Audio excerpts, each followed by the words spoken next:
Hello, beautiful people.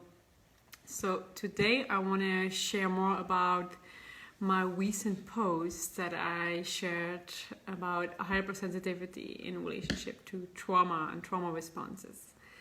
And I feel really called to share this video because I received so many messages from you guys here after sharing that post, because it triggered something within you. It created awareness, it gave new insights, and I also received a lot of questions. So I thought, let's just make a video about this topic, because it's a topic that is really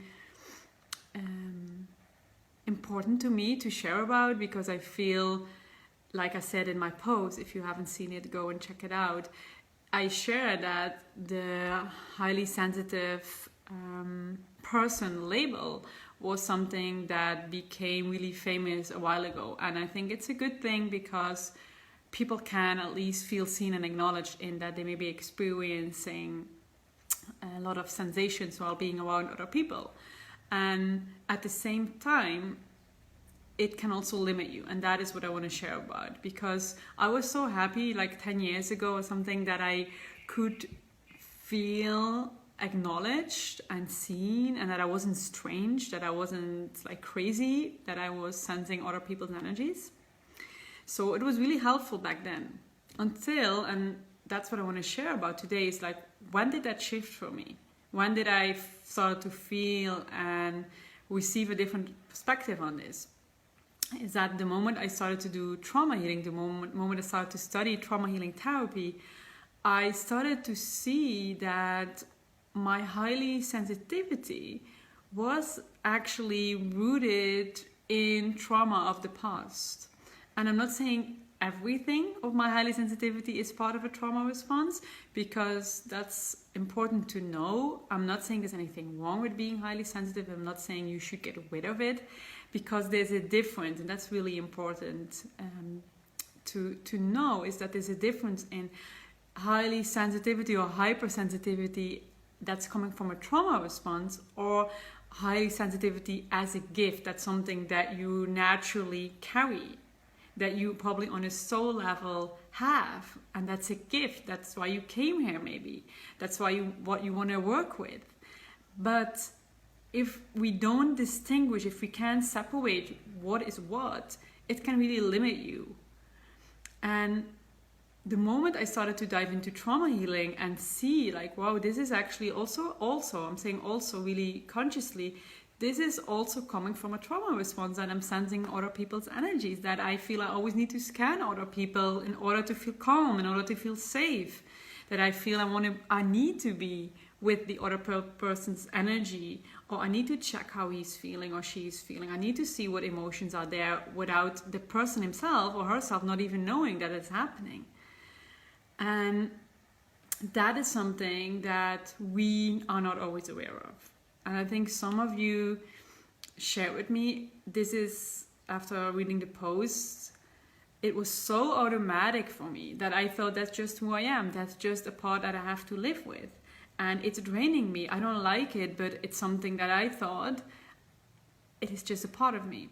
And it can be, again, it can be a part of you, but if it's draining you, if it's like in something that's really limiting you because it's rooted in your childhood, because it's something that you created in order to survive, in order to cope with, it's a big energy leak.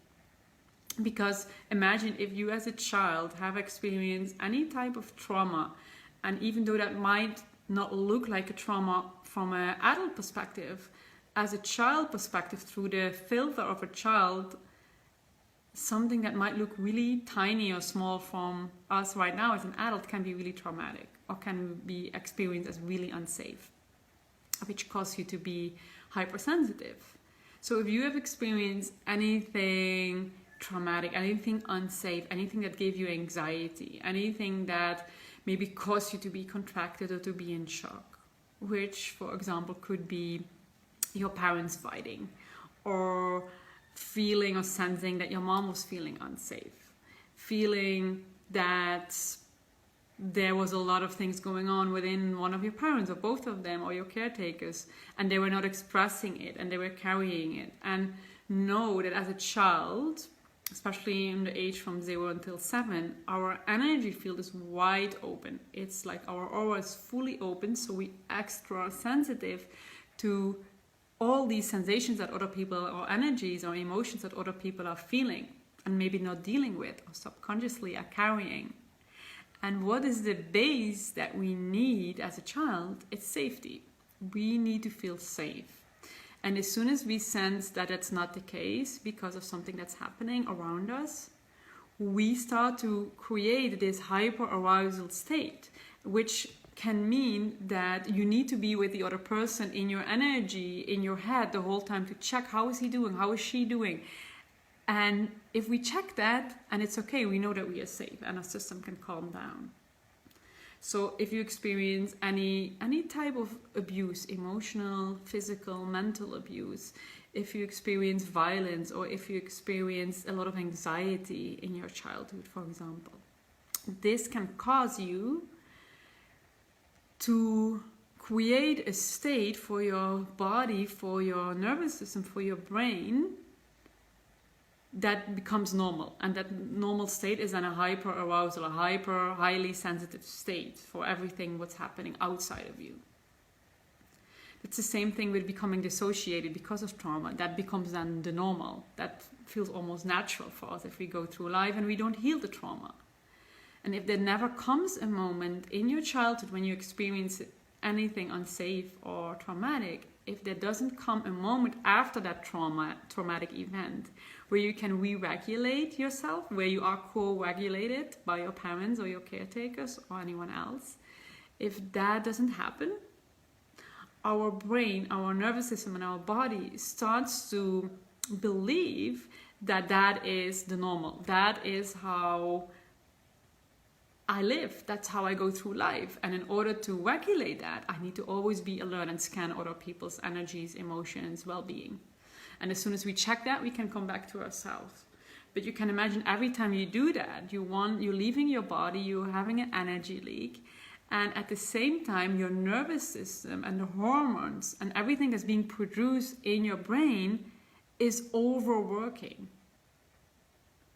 So if we don't address that, we go through life and we are in places where there are a lot of people around us and we come back home and we feel completely drained and tired and depleted.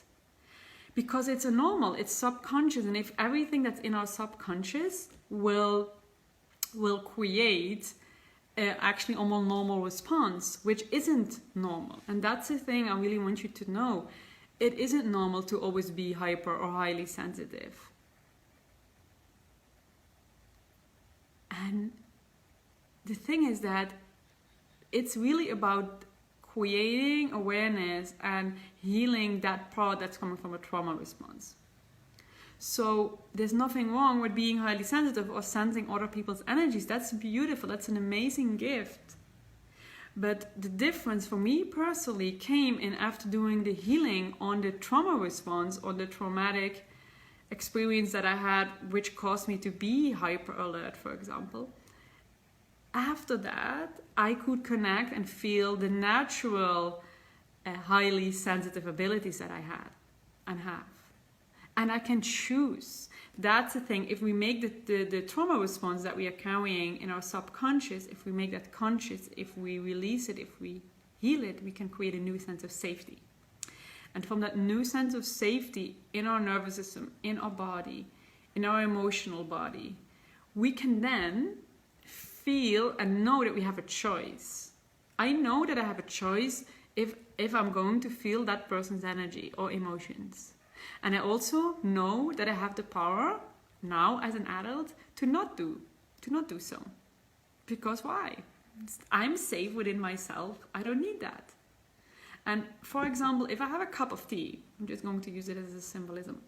And this cup of tea is feeling that other people maybe need something, or that I need to give something to the other person in order to feel safe, which means I'm giving this tea away, this water away to everyone, and the moment I can come back, feel more regulated because I gave everything away, this cup is empty.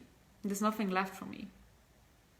But the moment this cup of tea, and I'm really using it as a symbolism, which makes it simple and easy to understand. The moment this cup of tea feels so safe within herself or within himself, this tea feels like, okay, I'm here. I don't need to do anything else. I don't need to be with the others. I don't need to give them anything in order to feel safe. I feel safe within my body. And I decide if I want to give something away or not. But if I'm interacting with others, for example, from this full cup, from this safe cup, I then don't feel depleted after being around other people. I don't feel exhausted or drained. And one of the things that some of you ask me is like, what can I do? What is any advice that you have of dealing with this highly sensitivity that is so automatic for me? One of the things that I advise you is to really tune in, connect, dive deeper into your childhood. Journal about it. See if you can do just intuitive tuning in with what was happening when I was a little girl or boy that has caused me to feel unsafe, that has caused me to be always scanning other people's energy, for example, or to leave myself. And then connect with that and see what is needed for that little girl. What does she need, or the little boy? What does your inner child need? And at the same time, it's also about releasing energies that we maybe internalize from others the moment we felt unsafe, the moment we had to leave our body. It's also about really